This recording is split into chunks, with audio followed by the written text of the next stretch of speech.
Great. All right. I'd like to welcome you all on behalf of the Canadian Journalism Foundation to this, our first J-Talk of the season, and my first as chair of the CJF. I'm David Walmsley, chair of the CJF and also the editor-in-chief of the Globe and Mail. So thanks for being here on a balmy September evening, and we hope to see you in a cold, frigid February as well. It's the year of celebrating Canada 150, and we thought it was important to take a look this evening at how Canada is being covered and how this age of Trump affects the type of stories being told. And whether all of this attention, much of it quite positive about Canada, can and should last. Our J-Talks in general explore the ongoing challenges that shape journalism. And we have to thank those who make it all possible. BMO Financial Group, who are our J-Talk series sponsor of a number of years, and the in-kind supporters, Position and CPAC. If you would like to join tonight's conversation on Twitter, you can use the hashtag CJFTalk. Before I introduce our moderator for this evening, I wanted to highlight a new initiative that we're undertaking. Given today's political climate and the spread of lies that some more euphemistically call fake news, it's critical that young Canadians understand the role that journalism plays in our democracy. And I don't think it's just young people, it's everyone. And our industry has to do a better job of telling our story as well. We have to tell the story of how quality journalism is produced and how to determine the sources of information that we rely on are also reliable. So I'm proud to announce tonight Newswise. It's a new literacy program that will provide, in the first instance, school-aged children across Canada with the skills and the knowledge to find and filter accurate information online.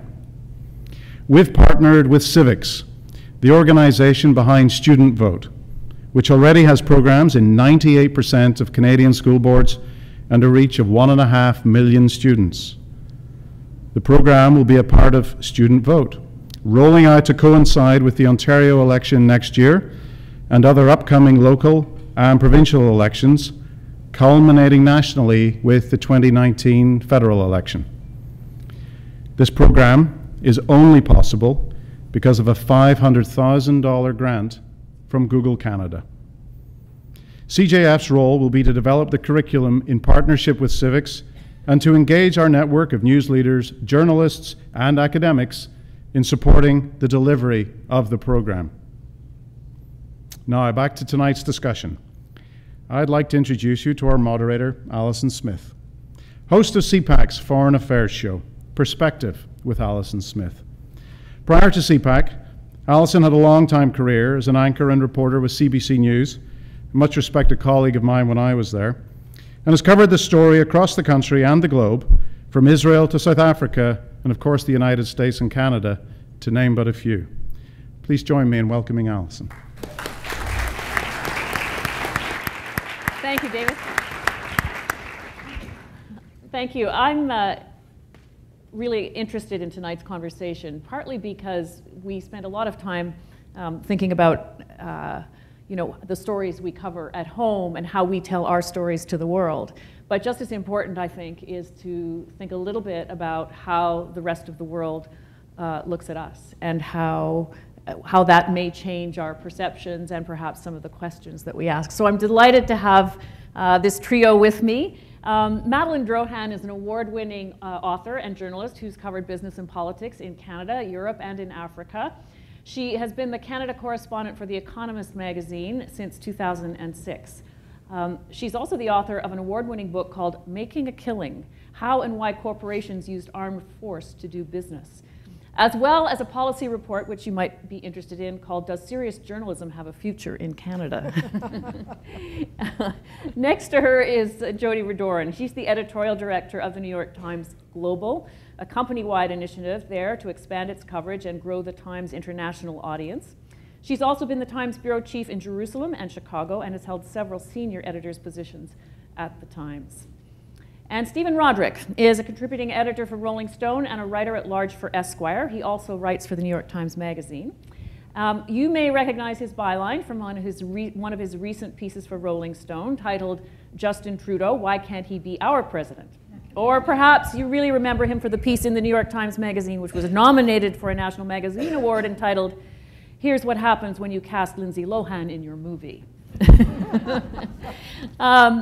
So you've got a wonderful range of experiences here. So Jodi, this is going to be a very Canadian question, because I was looking at the Canada letter that the New York Times publishes, and more recently you've talked about the Avro Arrow, which is a very Canadian story. NAFTA talks, of course, which we either makes our eyes glaze or not. And an obituary about the man who was instrumental in figuring out wind chill. My question is, why Canada? Well, thanks for having me, and thanks for coming out tonight. And someone in the crowd was noting that this is my third trip to Toronto in the last, I guess since May, so that's a lot. I really love that Porter air. Basically, why not Canada? No. The truth is there are kind of multiple answers to this. As you said, I run this thing called NYT Global, which is about 18 months or 20 months old. And that was when the company began really aggressively looking to grow and deepen engagement with our international readers. We had a significant international audience, but we thought that we could significantly expand it by devoting really focused attention and mixing that attention across the company. So I'm the editorial director. I run the initiative with a business side partner, and we have on our team people from all across the company working in concert so that our marketing efforts and our journalism efforts and our product efforts are in sync. And Canada has always been our largest international audience, continues to be, and is one of our kind of priority top markets for this initiative. And it was really the first one that we began addressing by expanding. The first thing we did was expand the newsroom staff dedicated to Canada from one contract freelancer who's now been promoted to be on staff, Ian Austin, a name I'm sure all of you know. And then we expanded to 4 correspondents. At the beginning of this year, we hired the fabulous Catherine Porter as our bureau chief here in Toronto. And at the end of this year, we're going to, for the first time, have a Montreal-based correspondent who's bilingual, French speaker, who'll be joining the team. And we also launched the Canada letter. So why can't, and I'm sorry, I wanted to also say that that's all the stuff we've been doing that's new, but as we highlighted in June, when we sort of marked the 150th birthday with a special showcase of Canada coverage and an event up here with Justin Trudeau and some other initiatives, one of the things we learned was how deep and old our connection to Canada really is, in terms of coverage at least, and I think readers as well. We've heard from a number of subscribers and readers who've been subscribing and reading for 30 or 40 years. And we found out that the very first edition of the New York Times had in it a notice that the government offices were being closed for a couple of days because of some protest or another. This is back in, 1871. So this is not a new interest in Canada, but it is a deepened interest. And I think what's happened is but from a business perspective, we realized that a growth opportunity existed outside of the United States. But I think also, if you look at what's happening in our industry and actually also in the way the news world works, some of the borders that used to define how news organizations work aren't as relevant anymore. And we really believe that we have a lot to offer readers in Canada and around the world. And what we're trying to do is make that clear to them, make sure that they understand that our report is relevant to them, to speak to them. This isn't such an issue in Canada, but in other places in their time zone. For example, we have tried to stop sending push alerts to people in Europe in the middle of the night about baseball. They don't like that very much. So we're working on that. But I mean, I don't, the main reason is you're our neighbor, you're a large English-speaking country that shares a lot of culture and economics with our country, and I think we have a lot of people here who are interested in the value that the New York Times can bring, whether that's global news reporting, narrative storytelling, science and health, books. I mean, we have a lot to offer you that I think is really right up your alley. So Madelaine, let me ask you now that you've been a correspondent for The Economist for more than 10 years now. How have the stories changed that are of interest to the international audience of The Economist? Because it really is an international magazine. I'm not sure that the content of the stories has changed that much. Certainly when Trudeau came on the scene, there was some initial interest. And in fact, I think because of him, I was able to do a cover story on Canada last year. It was the first cover story since 2003. I mean, they don't happen very often. So, but even though there is, we've got this Trudeau impact, I don't think the impact is often as deep as people in Canada think it is. I'm sorry to say that, but it's true. And it might prove to be a little bit ephemeral, too, depending on how much of it is tied to Trudeau. I mean, he is a celebrity, but The Economist doesn't really do celebrity coverage, right? So once you've done one story... Except when it does. Yeah, except when it does, but it's all very serious. But once you've done one story on, oh, look at the impact of Trudeau or how progressive the government is, they don't want you to do another story on that for at least 6 months and maybe a year. So, but there is a heightened interest, I have to say that, I find among the editors in London, and all the editors are based in London. So at least now they can find Canada on a map. So Stephen, let me ask you about the Justin Trudeau story, which Sure. generated controversy both here and in the United States. Sure.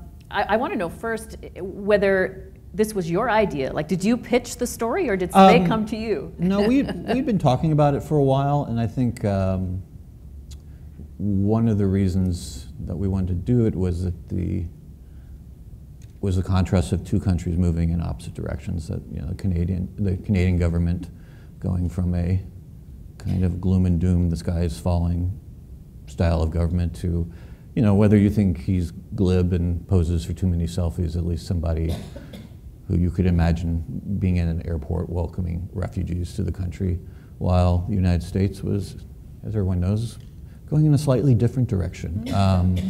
So I think that was kind of the impetus. Is it's like, look, here's a strong contrast in the way government can be done, and the way we're doing it versus the way they're doing it, and that kind of was the germ of the idea. That's where it started. What did you make of the reaction?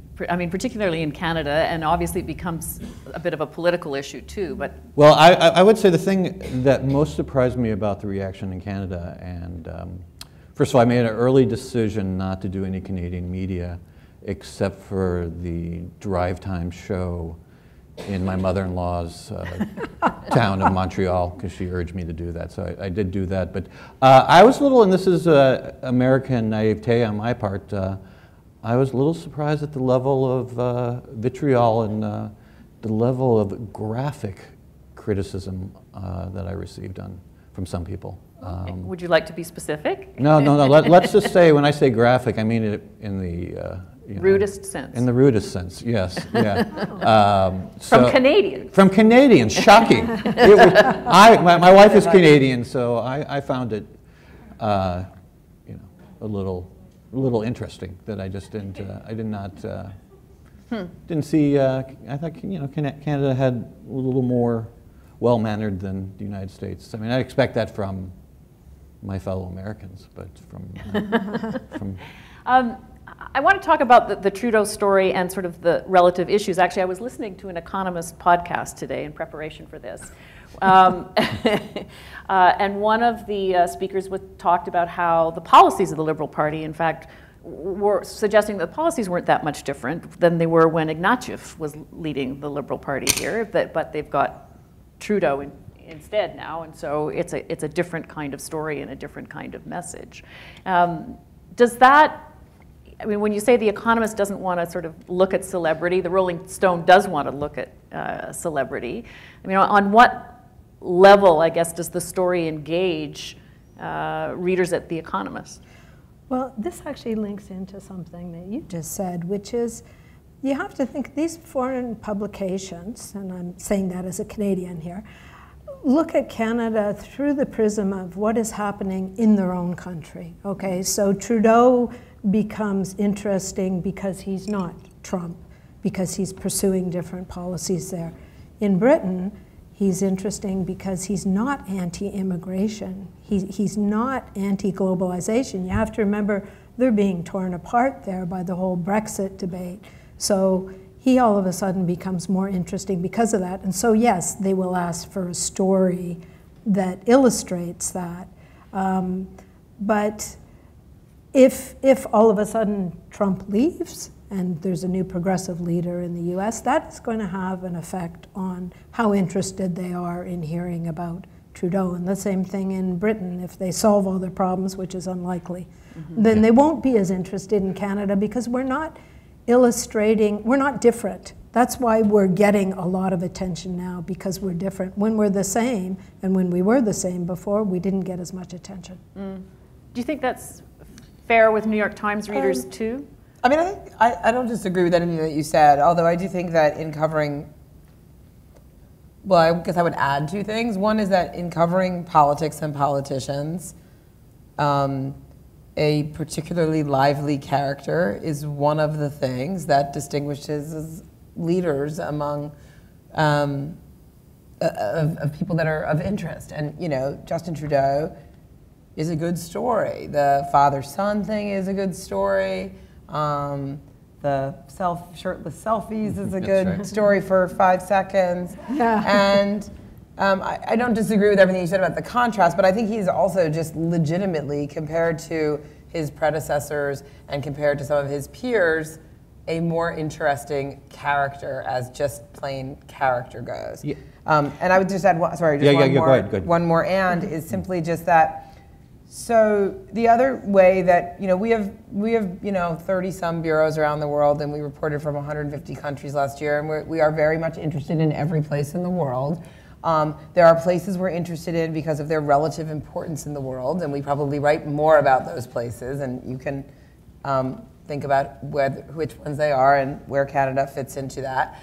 And then there are places that are interesting for kind of interestingness sake. You know, there's kind of importance and interesting are the two basic news values, and when they come together, we have really good stories, right? So, and I think, so what makes interestingness in a political context, I think it has to do with, are they doing something in their country that's surprising, bold, really different, really ambitious, really creative, that maybe other countries are going to try. You know, if you're a small country that's not a big power player, but you've got some super interesting approach to refugees like private sponsorship, well, then the New York Times is going to send a couple reporters up here to spend 6 months and do a massive project because it was like super interesting.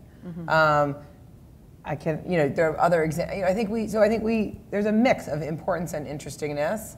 I think he registered quite a lot on the just character interestingness, and that to the extent that his policies are surprising, which it sounds like maybe increasingly they're not. I don't know. Based on I'm not a big expert on liberal politics in Canada, but you know, that is another reason why we focus on particular leaders, right? I mean, I'm telling you all things. This comes out of the idea, and I think it was maybe around your piece, that if Obama was still the leader in the United States, Trudeau would be less interesting. You know, I just was gonna. I'm not sure about that. I mean, I feel like he got a lot of attention when he was first elected, and there was this bromance thing with him and Obama. And yeah, that was a story. And your frame seems really interesting for the moment, but there was a prior round of Trudeau attention that was very much about the similarities between him and Obama, or so.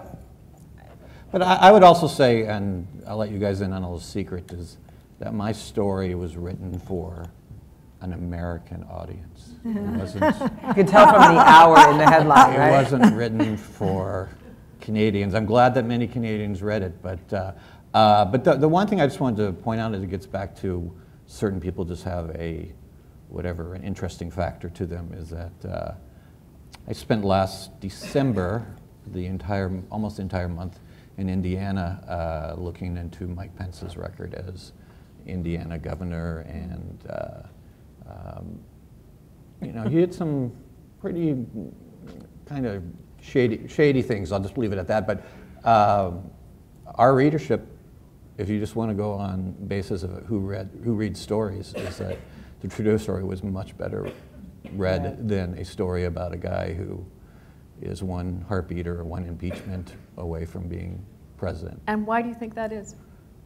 I think on a kind of base level that Trudeau is a more interesting person. I mean, we could talk about policies and stuff like that, but you know, his life story and his much to, I think, my appreciation and probably to a lot of Canadian journalists, his ability to put his foot in his mouth from time to time and say the impolitic thing or the arrogant thing, or to always have somebody trailing him as he's jogging along the Vancouver seaside. I mean, there's you know, there you can see the ego there, and also. What was the line that got picked up? I think by Maclean's. What, listening is seducing? Yeah, which you know, it's funny. There was a couple lines that seemed to be misinterpreted. One was when I was talking about his tattoo and how it was like a very earth-friendly tattoo, and I said sigh, and everyone thought that meant romantically, when it was actually, in the American sense, it was rolling my eyes to the back of my head sigh. And what was the other one you were just? Well, listening is seducing. Yeah, that is his talent. His talent is that he makes, you know, whether you think he's superficial or not, he acts like, if you're sitting down with him, that you're the most important person in the room. And that, as someone who's worked in politics before I became a magazine writer, there's many politicians who are shaking your hand and always looking to see if there's a more important person right behind you.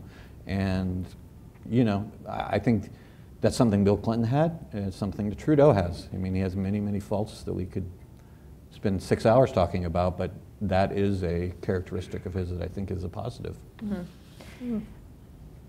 I guess a lot of Canadians would look at that kind of coverage and other kinds of coverage as well and wonder what that amounts to, what that translates into. And there was an Ipsos poll recently that talked about how people in 25 countries look at Canada, and Canada now ranks among the top in terms of countries that they think have influence in the world, ahead of the United Nations and the World Bank, and of course the United States has declined in this poll in terms of its world influence. I guess my question, and maybe Jodi you can talk to this about, is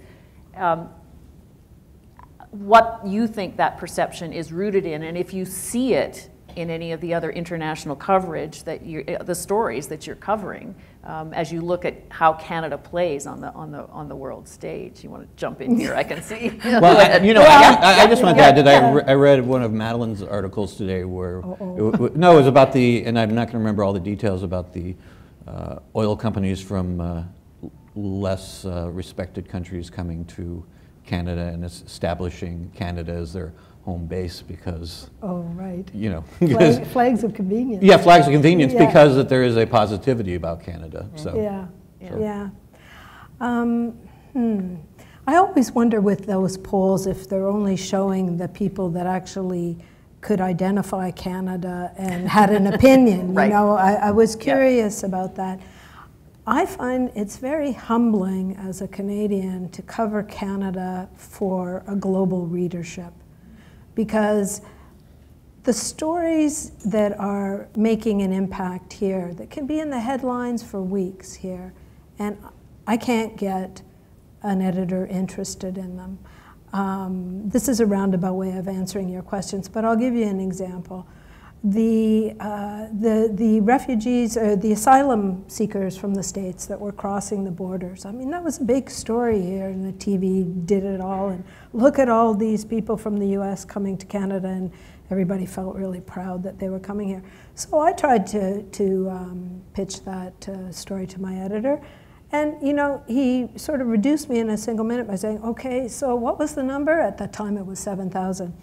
And he said, yeah, there were 800,000 people that went to Germany last year. Mm-hmm. So when you put Canada in a global context like that, and I say it's humbling because you see where we count in the world. Now that says nothing about do we have soft power or that, but I don't think the world is sort of tripping over themselves right now to say, what does Canada think about this? I think our recognition factor has gone up, largely because of Trudeau, but we're not where we think we are. I guess I would first say that I'm not sure being ahead of the UN or the World Bank in terms of influence in people's public perception, particularly that is really like so great. That's a very Canadian idea, I think. Well, I don't think the people who are polled probably think, oh, the UN's really influential and the Canada. Right. So I'm a little, and I also find the idea that the people who respond to an Ipsos poll have any idea who's influential in the world. I'm not so sure. So, right. But given that, I mean, it's a really good It got question. big coverage in Canada, though. Yeah. I do think, I really do agree with Madelaine about, like, name recognition is everything in politics. When you start with the first poll, really it's just about, and I think that's kind of probably part of what's happening here is people, I think, are hearing more about Canada, and that's everything from Trudeau to, I mean, it was the #1 place on our 52 places to go list this year, which obviously has nothing to do with influence in the world, but it has everything to do with kind of name recognition and the value of our travel, dollar. and maybe the value of your dollar.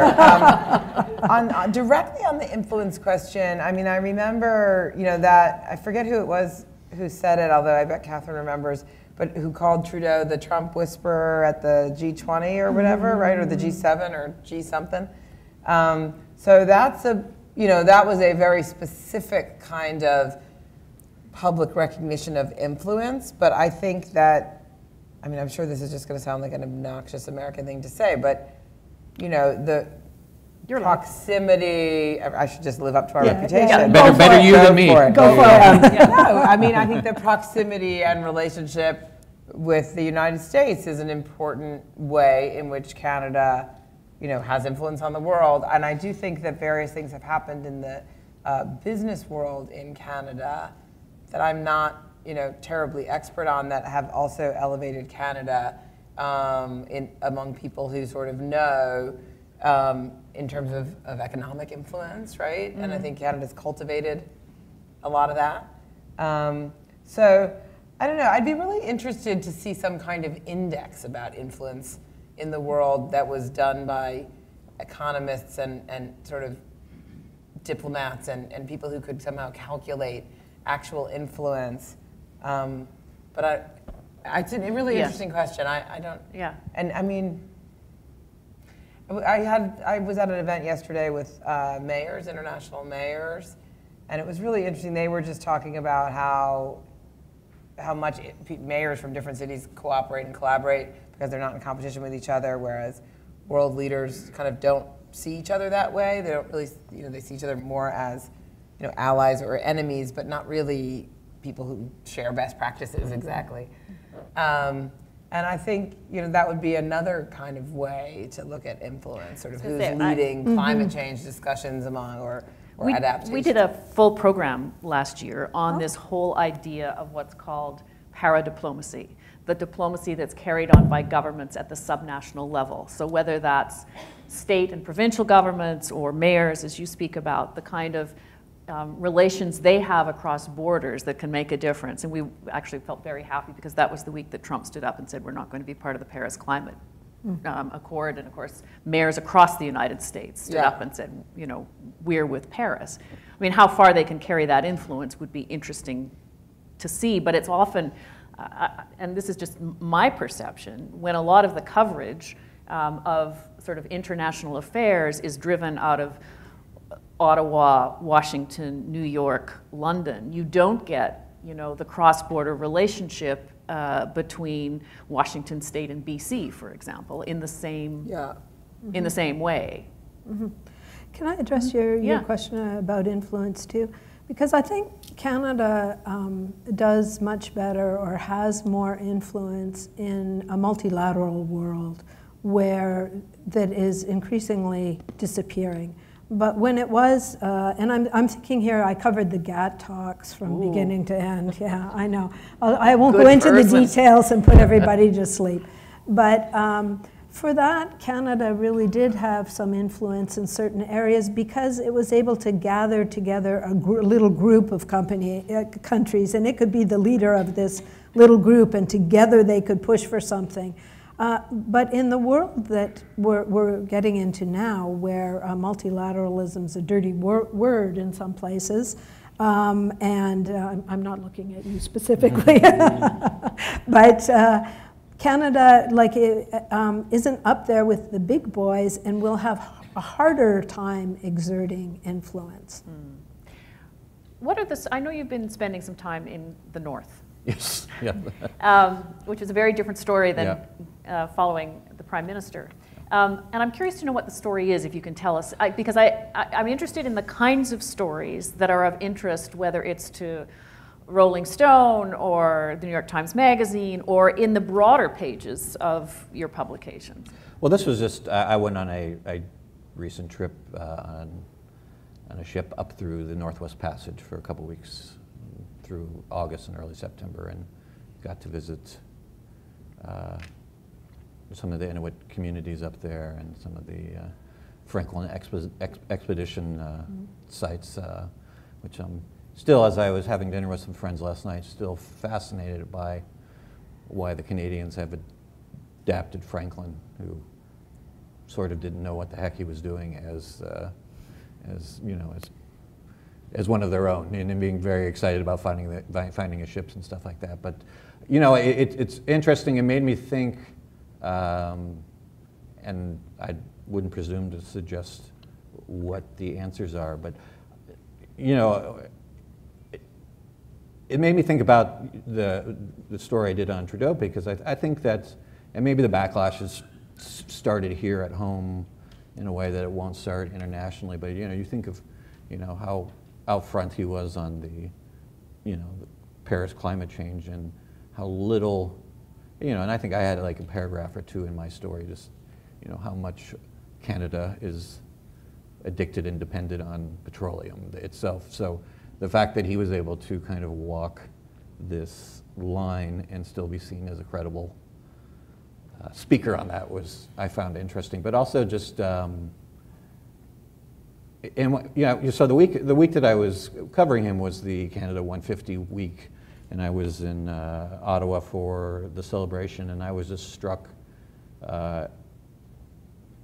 as an American, and my wife is Canadian, so I might have, a tiny bit more insight into this than most Americans do, but just how it was a combination of celebration / apology / reconsideration, and I just found that fascinating. And but I did also find it admirable in the sense that the United States just would never be talked about. You know what I mean? You would never, whenever the 250th birthday, I doubt there will be, we are speaking to you coming from Cherokee land or something like that.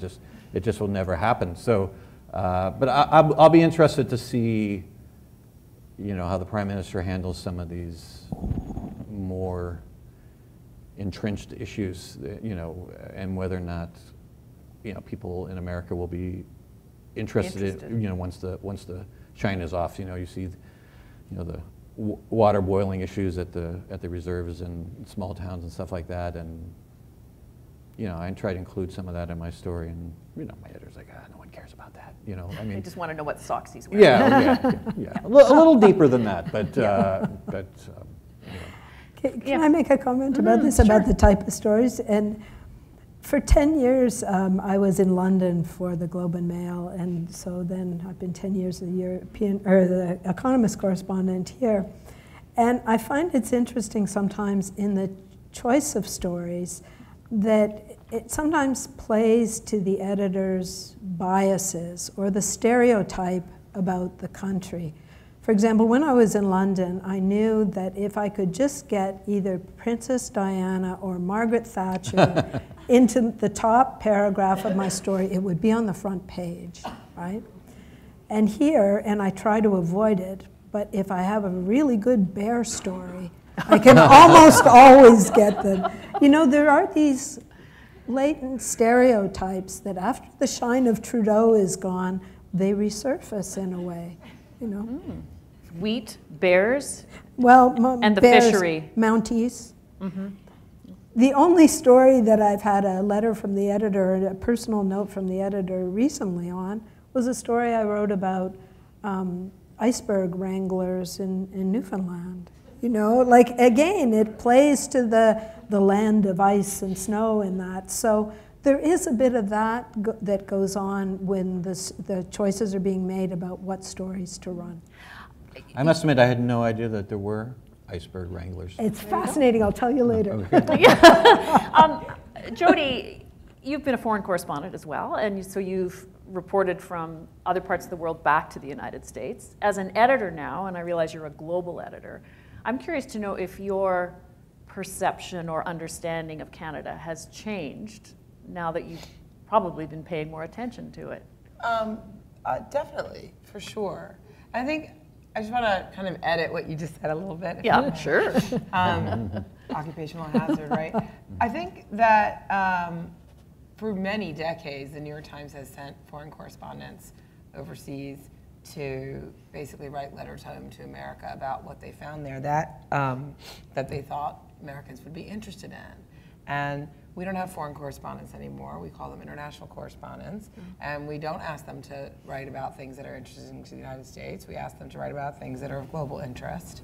And in Canada and Australia and the UK in particular, but also in other places, we're also trying to work out the balance between stories that are really of global interest and stories that are of particular interest. And when we're trying did that change? Speak to local audiences really directly and engage them directly in our work. When did that change? I mean, I think it has somewhat changed. I mean, I think the change has sped up radically in the last 2 years, but it probably started a little bit before that. And there were probably some exceptions even longer before that, but it's changing.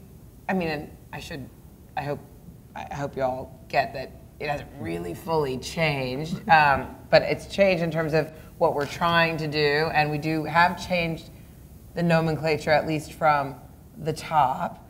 And one of the things that's helping us change this is we used to really almost never hire directly into the international staff, and we almost never hired people from the countries that they covered. Everybody at the New York Times started as a Metro reporter in New York, and most of them, went to the same 7 schools or whatever. And that's not true anymore. We have a really international staff. Many of them they don't live on expat packages. They are natives to the country where they work. We now have a newsroom of more than 40 people in London and a slightly smaller but similar global news hub in Hong Kong. That's a different model than we were operating under when you were in London. I'm just going to just keep talking about Catherine all day long just to embarrass her, but, I think it's very interesting. I mean, we should have probably hired Catherine a long time before we did. We found Catherine in part because we were looking for a Canadian. That's our bad that, we weren't so aware of star Canadian journalists before that. And what Catherine's done in her very short time with us, I think, is very interesting in terms of what kinds of stories do we care about in Canada. I mean, Catherine did a piece that I'm sure most of you were among the more than 1 million people who read on the MAID law, the assisted dying law. And I suppose for the Canadians who read that story was probably about Canada and a new policy in Canada. I think for the non-Canadians who read that story, and again, there are more than 1 million of them, it was probably, about this fascinating character and his family and this just incredible moment or moments that Catherine witnessed and brought us into. It's just a universal human story. It happened to take place in Canada. We happened to find it because we have an expanded staff here in Canada working it, but I don't know that story is really about Canada.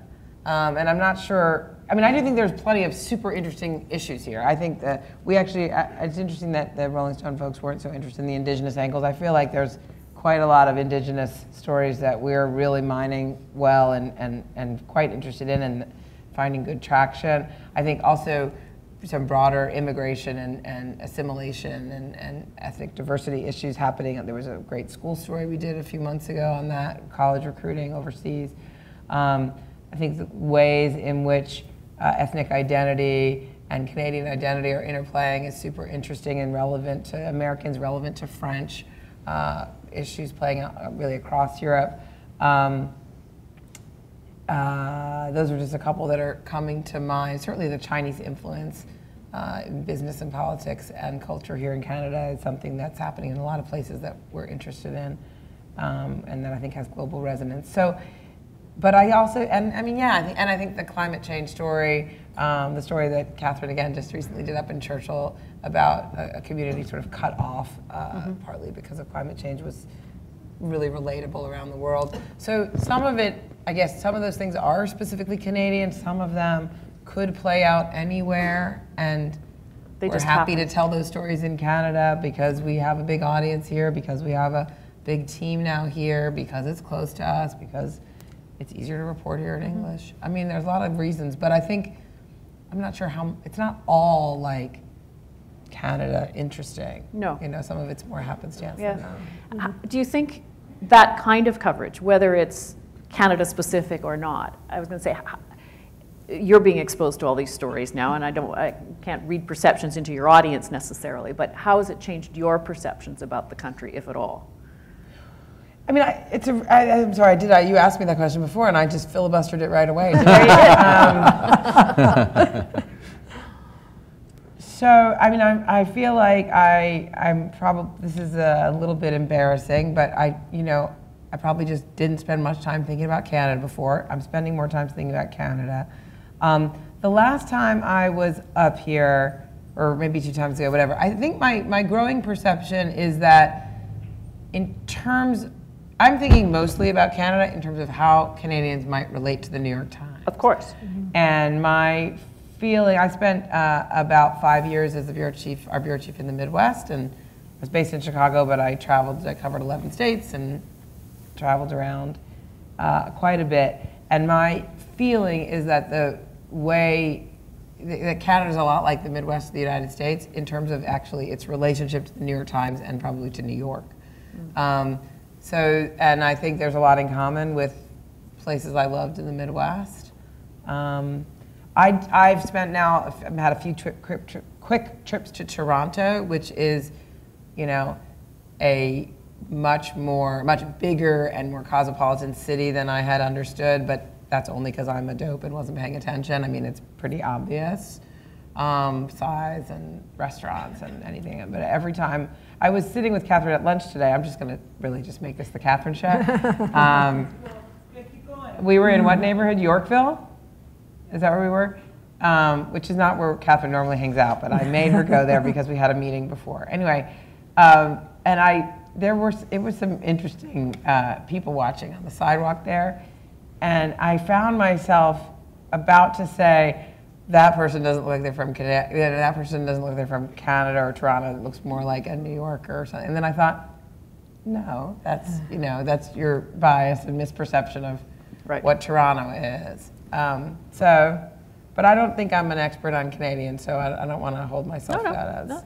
I would just say, just from my experience in Canada, both as a journalist and also just from visiting family up here, that you know, one of the things that struck me doing the Trudeau story is he was, you know, giving a feel-good speech before an elementary school, and it was probably, blanking on the name of the town, but it was probably a good 20, 30 miles outside of Ottawa. It was not an inner city school.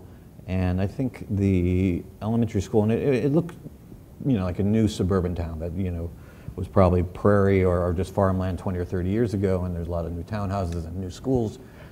And I think the principal told me of the 340 kids that there was like 38 or 40 languages represented. And you know, Canada has a lot of problems, like any place does, but it is, to an American, it is stunning to see I guess the only word I can use is enlightenment toward immigration and the merging of cultures in a way that, I'm not saying you never see in the United States, but, you know, I think, you know, in the United States, it's seen as a melting pot that you're supposed to go there and become an American, and you know, and in Canada, just at least in my experience, it's more the mosaic, and I don't think I'm the first person who said that, where you're allowed to, you know, there's a kid there who was probably 8 or 9, and he said on Saturday, you go hang out at what he called an Indian club, and they'd sing the Indian national anthem, but he felt just as much a part of Canada as, someone who, was third or fourth generation. And that's just something that's the United States should aspire to, and it just doesn't. Well, I would say, that doesn't help me with my answer that I've now filibustered twice, but no, I definitely have perception. I didn't realize how diverse the place was. I don't know if I'd go all the way to enlightenment, but the amount of ethnic and racial diversity here is not something I think I realized.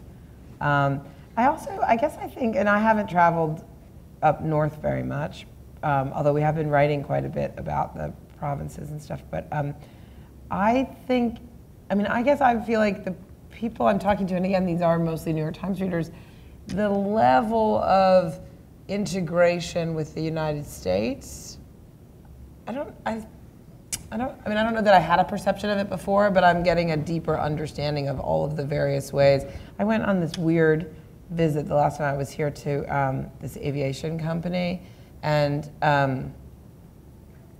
when they were talking, she made some reference to the association, the trade association they belong to, and it's based in Omaha, and that was like the most natural thing in the world. And so the idea of North America, I don't think we really think very much about North America as a place. It's America first. Well, anyway, but I get the sense that for many Canadians, they do think of that, and that's certainly good for what we're trying to do. But I think that's interesting. Right. Madelaine, what are the stories that you'd like to tell that, as you look down the road now, there's been the flurry of kind of new Trudeau, and we're coming past that. So what would the stories that you'd like to be able to persuade your editors to run? Well, I'm always frustrated with The Economist in that it's a very tight space in the print edition, and although there is online, there's not even, that's also constricted. They treat it almost like a second version of the print edition, so there's not a lot of space. So in a way, I would like to get deeper into stories that I've only been able to touch on before. And one of the things would be the struggles. You were talking about the integration. I think that's the Canada that the country aspires to be.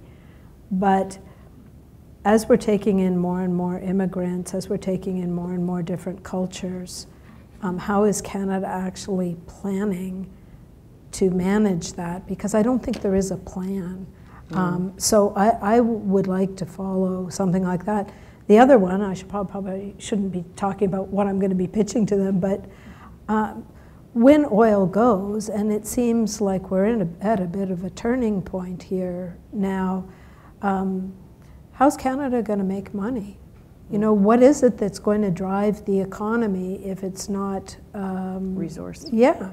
Well, and specifically oil, because I think resources will always play a part. But what is it what's the great hope for the Canadian economy if we don't have oil? So those would be two ones that I'd like a little space and time to delve into. I know that as a feature writer, you will go almost anywhere, but I know you're moving to Canada, and so I'm curious to know if you're... Well, let me just tell you a quick story about that, is that, so when the piece came out, there was some criticism from Canadians. I made a joke on Twitter where I said, I didn't even know Canada had Twitter. Oh. And boy, did that not go over well. And the thing was, it's not that it didn't go over well as a joke. I got literally 100 earnest replies saying, we have Twitter. And I was like, yes, I was using it 2 days ago in Point Claire, so yes, I know. But the flip side of that is that I'd mentioned that I was, wait till all these people find out I'm actually moving to Canada. And then a right-wing blog wrote a story about American writer in love with Trudeau moving to Canada. and did not mention until like paragraph 12 that I was moving there because my wife had got a job there and that she's actually Canadian. So they didn't get that far. Yeah, they didn't get that far. But it was a question like how Am I looking forward to it? Well, I was going to say, or are there particular stories that you think that, you know, will benefit from the fact that you're going to be based in Vancouver? You know, I think that there's there's a magazine that's just starting out and has kind of a misleading name called California Sunday, which comes out 6 or 8 times a year, but they mostly cover the West Coast, and they're very interested in just, you know, Canadian British Columbia stories, and just the pipelines, and just also just you know, as we kind of hinted at, it's just you know, the push and pull between the, whatever you want to call it, the enlightenment of immigration and finding a place for everybody. And you know, I think it's a problem Toronto has, is in Vancouver, the amount of foreign real estate ownership making it very hard for middle class people in these different places to own homes. Those are all kind of interesting, fascinating stories to me.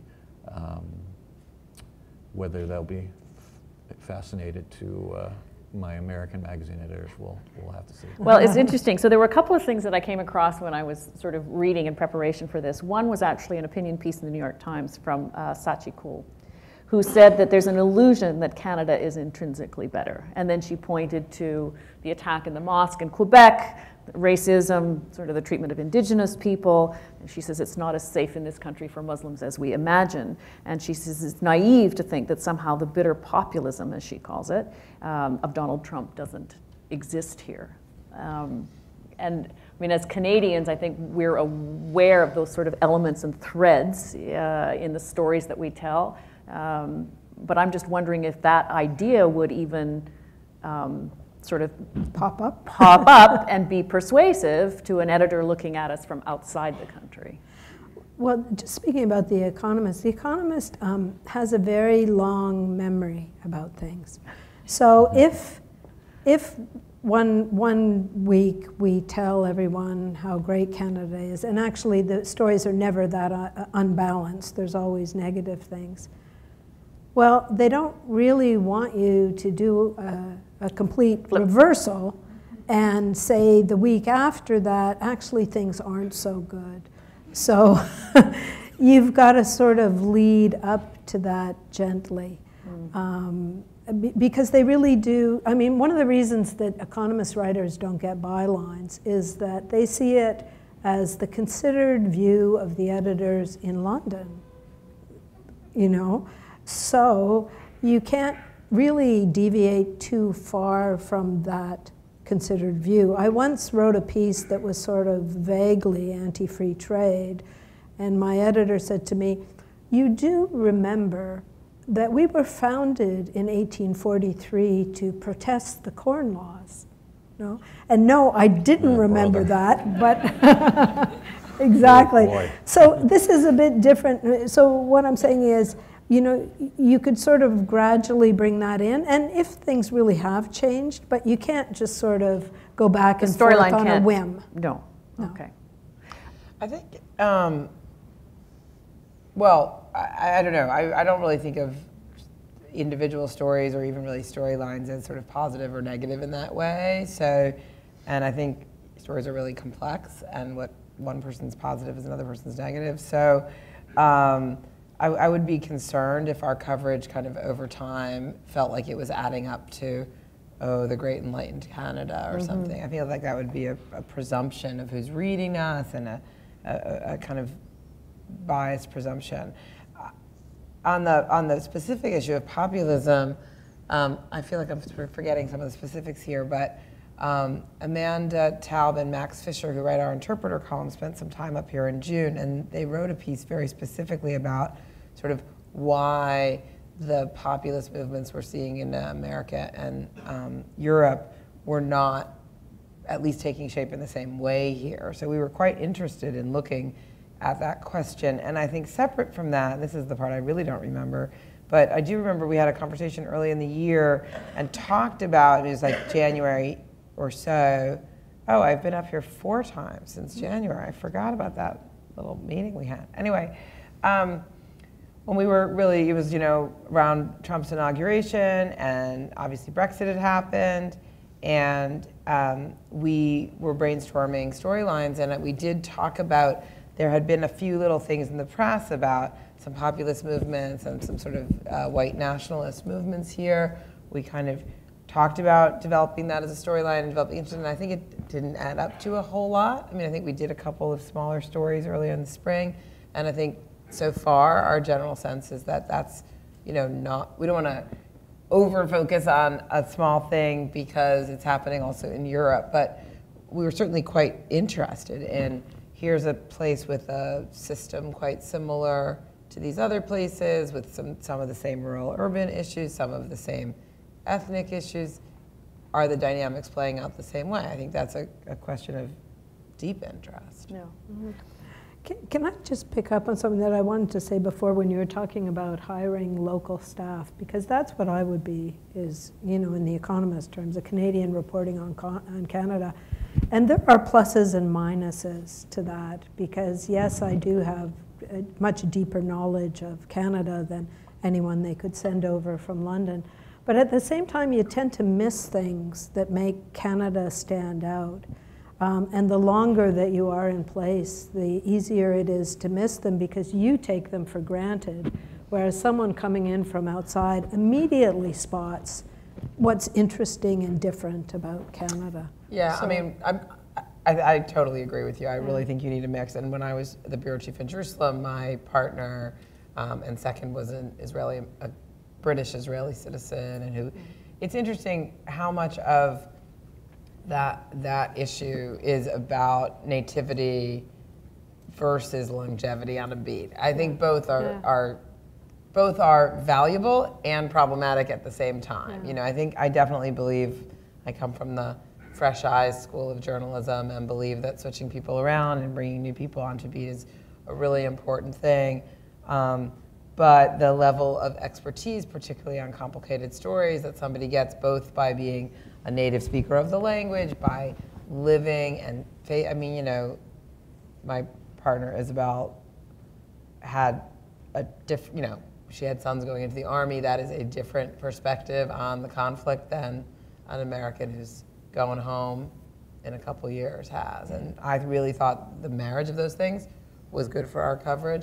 I mean, one of the things that happened all the time was I would get very excited about a story, and Isabel would tell me about when we last did the same story, and you know, the editors would not remember that story, but she would, because she'd have written it. You know, I mean, that's a tension that I think is a good creative tension. Yeah. I just want to, we're going to open it up for questions in just a minute. I have one final question, and this relates to something that William Watson wrote in the Financial Post. He said, "There was a time when we Canadians thought boasting about your country was something Americans did. In the 50 years since 1967, we've learned to do it too, even to the extent of boasting about our modesty. In terms of brand promotion, it seems we are all Trumps now," he says. I guess my question out of all of that is, to what extent does the Trump phenomenon color the stories you do about other places? Well, my whole story was contrasting the two, but I would have to disagree with the idea that everyone in Canada has become Trump-like in their promoting of the country. Like to harken back to what I said about the mixed feelings that everyone had about the Canada 150 celebration. That was the antithesis of Trump-like. I mean, that was, whether you agree with it or disagree with it, you know, that was reasoned, confused, not knowing how to celebrate it. That is neither Trump-like nor American. Right. Well, first of all, I think a great slogan now is Canadians boasting about our modesty since 1967. Just like you see that on a T-shirt or a billboard. I think that's great. I hope he doesn't mind that we steal it and refash it that way. I don't. So I'm interested in the way you asked your question. I mean, I think you cannot overstate the importance of Trump as a story. In my view, and not as an American story, but as a global story. And there are many facets of that. There's the Trump organization's actual work around the world and involvement around the world that presents various conflicts. There's Trump / America's influence around the world and the basic questions about how Trump's radical reformation of American foreign policy plays out in most people's lives around the world. I mean, that is a critically important story to follow.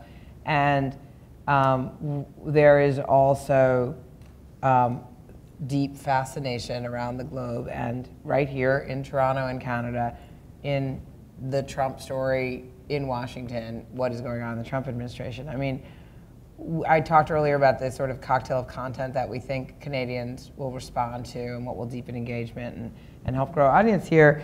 And, Catherine and her colleagues are doing a lot of great things, but of the top 10 stories that new subscribers read in, I forget when we were looking at, I don't remember if 8, 9, or 10 of them were about Trump, but it's like that.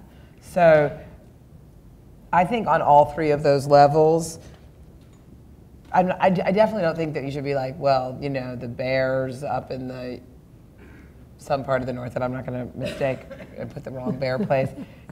How does that connect to Trump? I'm not saying that like the nut graph of every story should be Trump. Unless they're orange. Yeah. But I mean, obviously, I think the framing of Stephen's story was probably pretty brilliant. But I'm not saying every story is through that lens. I'm just saying like, this is a massive story, and it's a massive global story, and it's a massive story of global interest. The Times is investing a significant journalistic effort in that story, both directly in Washington and around the globe. We're not doing that. We added money and people to do that. We didn't take away from anywhere. We're not kind of doing that at the expense of either the bears or Syria or science. But I don't think, like it's really important and interesting, and people really want to know what the hell's going on. Yeah. I'll make a short comment here. The Economist has been very hard on Trump, with covers that make him look ridiculous, and when he does something that they don't like, the leaders and the editorials will definitely take him on. But they've also taken a line to no cheap shots. Like you don't just mention Trump, out of the blue with another story just because it makes you feel good. And like in our everyday conversations, we would go, oh, ha, ha, ha. But have to be quite careful about that in stories. So if Trump figures in a story for a good reason, a story that I would write, he would get in. But otherwise, the link isn't there. Yeah. It's your turn. Thank you very much. There's a microphone in the middle if you have questions. I just ask you to identify yourself, please, and your organization, if that's relevant. And we're happy to take your questions. Leap up. A room full of journalists with the microphone? They're taking a break. You got to be kidding me. Really? There we go. Oh, here we go. Martin O'Malley is my name. I used to be a journalist, and now I walk dogs. But I remember when I worked at the Globe, and we used to call it, every serious journalist used to want to work in Ottawa or provincial, and often the other ones like me, you'd go up north. They call it missionary journalism. Mm. You go up there to Yellowknife or something, come back, and never go back again for 4 years. But these people too, American correspondents, are kind of missionary journalists in that sense of coming here. Now, having said that, I think last summer I was in the park with my dog walking, and another younger man, he was only in his 60s, from New York, a journalist, and actually award-winning journalist. I won't mention his name only because I don't want to embarrass him, but he asked me, is there any story in Canada that American audiences would be interested in? And he was a freelancer and looking for perhaps a documentary, and I said, yes, I've often wondered, because a mining reporter told me, vis-a-vis climate change, that when Florida and Texas and New Orleans and the Carolinas are under 12 feet of water in 50 or 60 years, the permafrost in the north is going to be melting and revealing gold and diamonds and just about anything in the periodic table, which is going to make Canada fabulously wealthy. But he just listened and never did anything on it. And I think that is one Canadian story that is just going to happen in 50 years. And it ties in with climate change and with the enormous wealth that's under the permafrost that's going to be accessible. There's your scoop. And we're almost going to be too wealthy then. What do? We're underpopulated. Too wealthy. We should have really, 100 million people at least. And Trudeau is, in fact, trying to bring more immigration, but I think that will all tie into it, and I think you'll all look at Canada different when we are 100 and 150 million and as wealthy as Croatians. Anyways, I'll leave that with the panel. Thank you very much, Martin. I was just going to say it is an interesting question, and I don't have an answer to it. Is what Canada was largely one of the ideas or the thought process of Canada has always been it's been this empty land that cannot be filled. It just it's just so vast that we will never be able to fill it. And the question is what is the sustainable population here? I mean, is it 50 million? Is it 40 million? Is it 60 million? I mean, I think it's a question I obviously don't have an answer to, but there are smart minds thinking about this. Yes. In fact, one of the senior economic advisors to the Prime Minister is part of an organization that is advocating that Canada grow its immigration level. Yeah, we did a story about that. Probably. About 100 million, right? Yes. There's somebody with the eye on 100 million. Yeah. Can I pick Yes. up on what he said when you were talking about missionary journalism? I've heard it referred to as tourist journalism, which is always a danger with journalists that go in to a country, as I've done many times, write a story about it and then leave without knowing the full thing. And in fact, that is also a bit of a danger with Canada getting a bit more of a profile internationally in that. And I have noticed even with different sections of The Economist, some of the correspondents now want to come to Canada. So in that respect, our profile has risen a bit. But there is that danger that when you come just for a single trip, that you don't have the background and may end up either repeating stereotypes or stuff that isn't right. Yeah, I would just also, I'm only speaking now because it's another opportunity to talk about Catherine, who, as you know, worked at the Toronto Star for a long time. And one of the things she has said about the last few months is that she's done a lot more travel and stories throughout the country than she was able to do, I guess, particularly when she was writing a column. And she also had worked overseas for the Star in Haiti and Africa and other places. And she always loved that kind of, I guess, missionary journalism or foreign correspondence, whatever you want to call it. And I think she's talked about being able to now do that in her own country and how interesting that is for her. I think it's also something that international organizations like The Economist, The New York Times, maybe Rolling Stone, is bringing to the Canadian audience because some of the local papers or local news organizations aren't able to do as much of that as they maybe were when our dog walker friend was working there. And I think that's really important. I think this is a big country, and it's really important that we look around all the corners of it, and I'm glad we're able to do that. Yes. Hi there. My name is Gabrielle Gervais, and I work for Thomson Reuters, and I just wanted to say that they actually just moved their headquarters here, which is great. My question was specific for Madelaine, and it dovetails with the research question, which was, I was reading you talk about when you did your cover story for The Economist on Canada, how you made sure to travel across Canada. And I had the privilege of living out west as a journalist for 11 years, and I remember reading that you went to Winnipeg.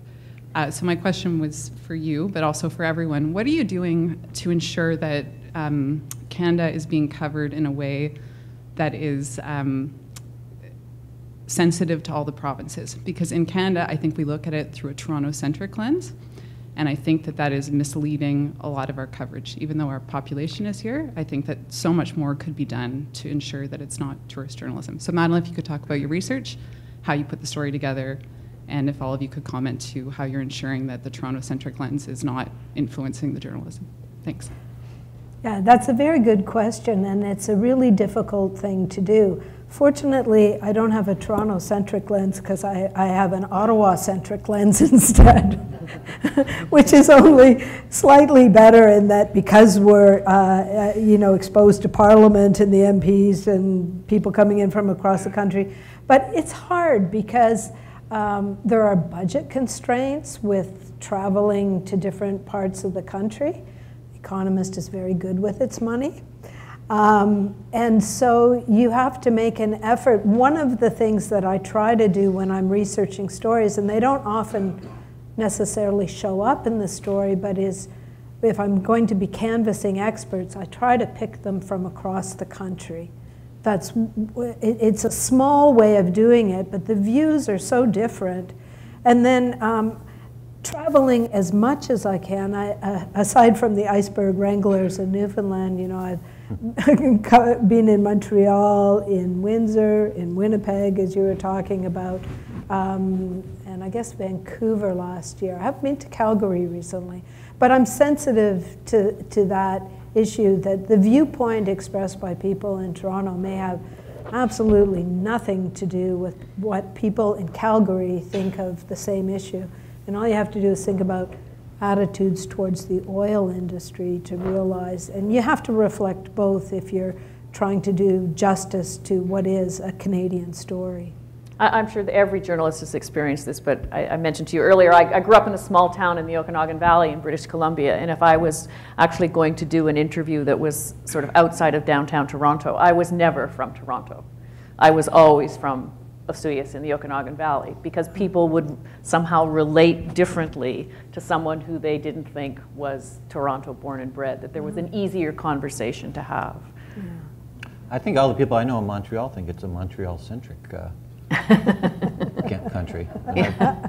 But no, it's interesting just looking just as an outsider how the different parts of the country blend or don't blend together is that when I was doing reporting on the Trudeau story, I flew back from the Maritimes and stopped in Montreal to visit some relatives, and this was the day or maybe 2 days before the 150 celebration. And when I was driving from Montreal down to Ottawa, you saw many signs and flags celebrating Montreal's 375th birthday, I believe. Mm-hmm. I did not see one maple leaf flag hanging from a car.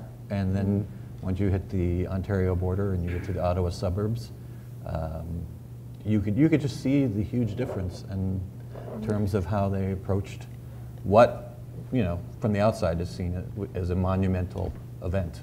Well, I was going to say it's a conversation that has gone on for decades in Canadian newsrooms. Yeah. Not just because of language or political strife, but Quebec is a different culture, and Yep. and so you have to explain not only what happens within that province, but explain the rest of the country in some fashion to those it's parts not of Quebec. a Canadian issue either, right? We struggle with this in the United States. A lot of the postmortem on the election coverage had to do with people not, covering the country deeply well enough. I remember when I was the bureau chief in the Midwest, I kept a dateline map and tried really hard to, I put pins wherever I was and was looking about, was I getting out? How was I getting out? It was funny, it was a map that didn't have any roads on it. And you could start to, I didn't have kids then, I was traveling all the time, I was in Ogallala, Nebraska, like I was everywhere. But I saw how the pins actually formed along the interstates, so even though I was in 11 states and getting all around to far parts of them, how far off the interstate are you really? And I don't know, I remember a story I did in Montana about a one-room schoolhouse that was 40 miles from the nearest McDonald's. I was very proud of that. And when I was in Jerusalem, same deal. I didn't want all my stories to be from Jerusalem or from Tel Aviv. I tried to get around the country. It's hard, but it's critically important. I think it's one of the best things that's happened to our Canadian report is that it's been very much out in the country.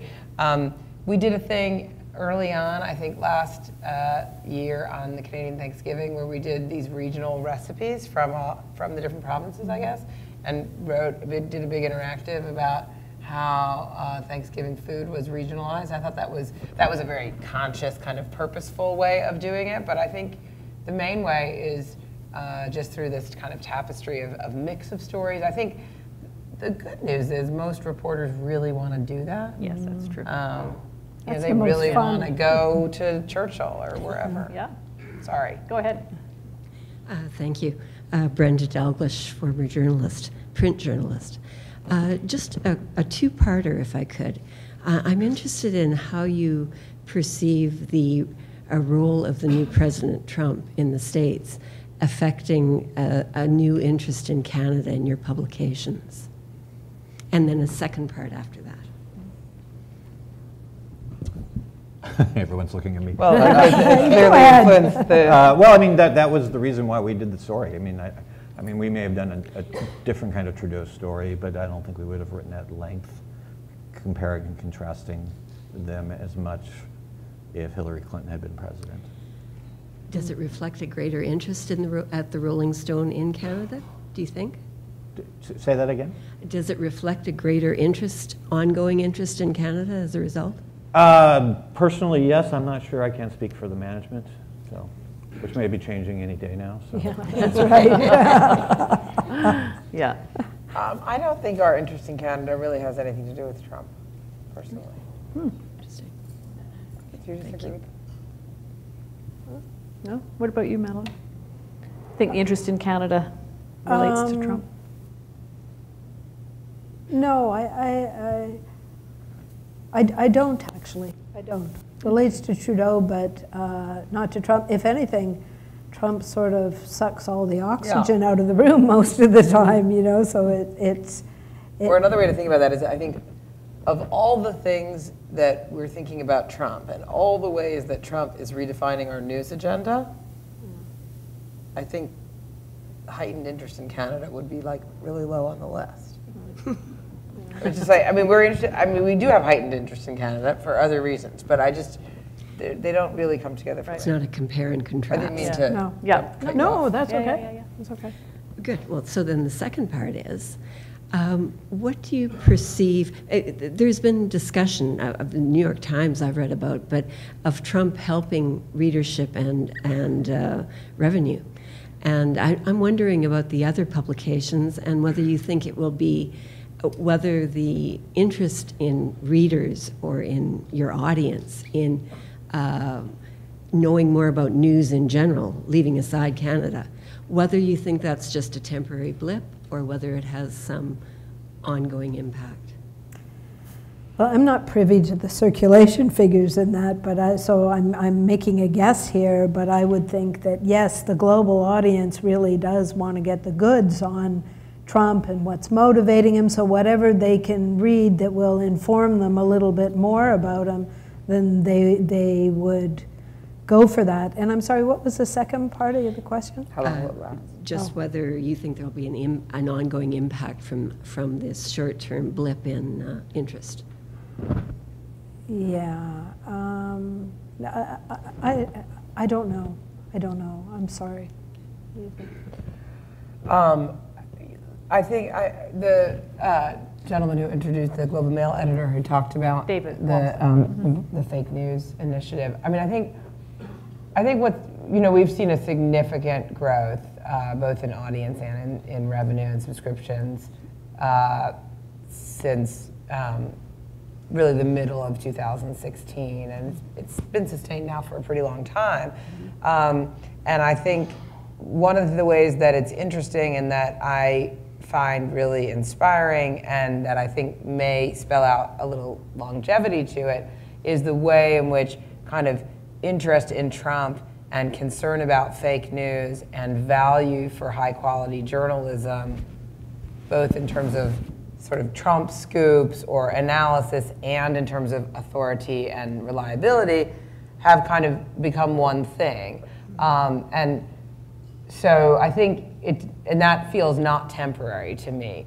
I think we did a lot of research pre-Trump, really, some audience research, in which one of the things that we heard, particularly from younger readers, was that they really were loved to graze digitally and weren't so interested in having a relationship with a single source.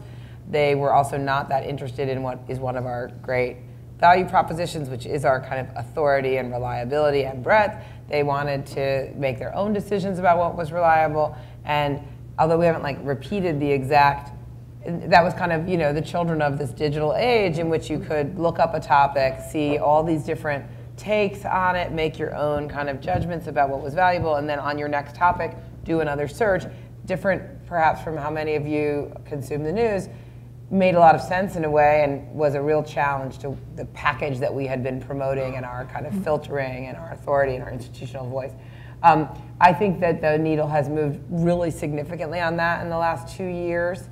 In a way that I think is heartening for the cause of quality journalism. The slogan you all have of, as journalism goes, so goes democracy, I think is super powerful. And I feel like we've seen this outpouring of support for high quality journalism. And we, you know, that happened very specifically in this idea of people calling us, how do I give you money beyond my subscription? And we started this program to sponsor student subscriptions, and you know, in like 5 minutes had more than $1 million in it.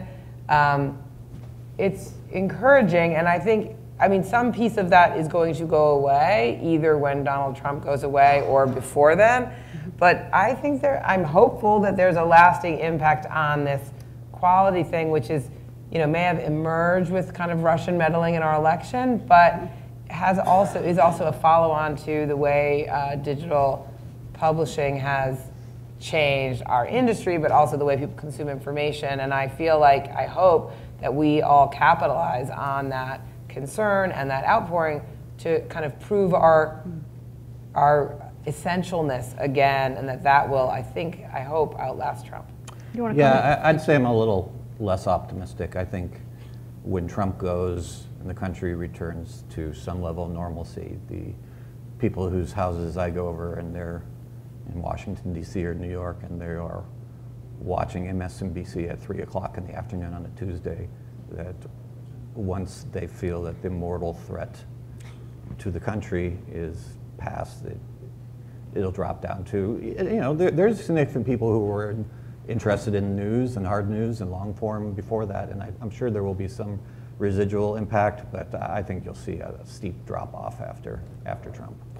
Can I just, yep. I think there's also a danger that people are going to get Trumped out. You know, I watch the Canadian news all day, so when it comes to the nightly news, I tend to watch PBS, the News Hour, and really, since January, it's really, they should just rename it and call it the Trump Hour, because almost every item is about Trump. And after a while you think, okay, well maybe I won't watch the news tonight because I don't want to hear any more about Donald Trump. You know, as a Canadian, I can do that. Maybe as an American you're still drawn to keep watching. No, I'd say on this 15-day trip that I took up the Arctic, one of the glorious things about it was not being able to follow. that the world was still spinning when we got back to Edmonton. You have a question? Hi, yeah, I'm Manisha Krishnan. I'm a writer at Vice. This is a question for Jodi. I'm just wondering, when you said you were in Yorkville and you saw people who didn't look Canadian, or who you didn't think looked Canadian, what did they look like, and what were you expecting? Oh, I could see that coming. Well, there was this one kind of ridiculously dressed woman who was wearing like a white t-shirt dress and a red, really garish fur coat. Okay. It also seemed to be like 85 degrees, so I guess she just looked weird, honestly. Yeah. But, So people who looked rich, or? No, it was not. It was not rich. It was. God, I can't get out of this anyway. Oh my God, I don't know. I think you're trying to say is the hipsters have invaded everywhere. Is that what you're trying to say? I wasn't trying, but that's good. I'll go with that. There were hipsters everywhere. Again, I feel like I was. Yeah. Anyway, it felt more like New York or London than some image of Toronto, and I guess the answer to that, of course, is that Toronto's a lot like New York and London. Okay. And just like what? And by the way, I don't normally sit in the Yorkville equivalent in New York either, and I think the people walking by there, I laugh at them as well. Okay. That's fair. I'll let you off. Okay. You look very Canadian. I actually had a, well, I'm not going to go there. Yeah. Go ahead. Hi there. My name's Laura. I'm a student of journalism at Ryerson. I'm just wondering, as a journalist working for publications based outside of Canada, is there anything you notice about Canadian journalistic conventions or Canadian news outlets that are particularly notable or different, or maybe Canadian journalism should think about doing differently? Be steeped in fact-checking. No, actually, I do have a point of reference in Canada, and that at one point, very briefly, I worked for Maclean's magazine, where, so it was a magazine format similar to what I'm doing now. But what I've noticed is the rigor of the fact-checking at The Economist. I have never seen anything like it in any Canadian publication that I'd worked for before. They really take accuracy seriously. And I think, again, we're in this era where news is under attack. It's all fake news. And so that's something that I think Canadian news organizations should be taking a lot more seriously than they do. Right? Mm-hmm. Anyone want to comment? No? Thank you very much. Thank you all very much. It's been terrific to talk with you. Oh, thanks for having us. Well, thank you.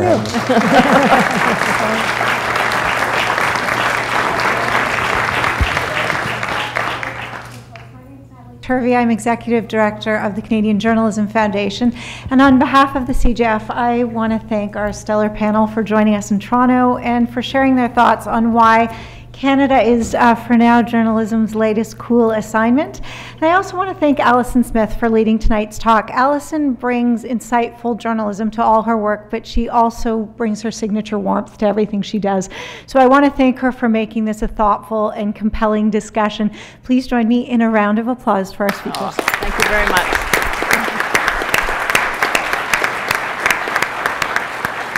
I always seem to find myself in this slot and I see drinks poured. I'm the only thing standing between you and a cocktail, but I have a very brief CJF commercial. I'd like to preview just a handful of the events we have coming up. We have terrific programs and we hope you'll join us. So on September 27th, we take our series to Montreal for the first time en français avec le programme Une constante mutation, quelles sont les prochaines étapes pour les médias? On the CJF panel, leaders of Quebec's top news outlets discuss future media strategies, and they're joined by Colette Brun, director of the Centre des études des médias at Université Laval, and Colette is also the Canadian partner for the Reuters Institute's annual digital news survey. On October 23rd, did technology kill truth or set it free? In partnership with Facebook, Patrick Lagacé, Jonathan Kay, and Jane Lidovenko will join us for a lively debate moderated by Anne Kornbluth, Director of Strategic Communications for Facebook and Pulitzer Prize winner for her work with The Washington Post. And on January 31st, we're joined by the man who brings us the story behind the story, the how and the why news gets made. Brian Stelter, host of CNN's Reliable Sources, will be here for a discussion on the state of media. And finally, I'd like to take a moment to introduce a colleague and partner and friend in the audience, and that is Taylor Gunn, president of Civics. Civics is, of course, our partner for a very exciting and ambitious Newswise program, and he'll be on hand at the cocktail to answer any questions you might have about the program, along with myself. So our thanks to all of you for supporting CJF Talks, and I would now like to invite you to join us for the cocktail reception. Our panel is going to stick around and continue this conversation. So thank you so much and have a great evening.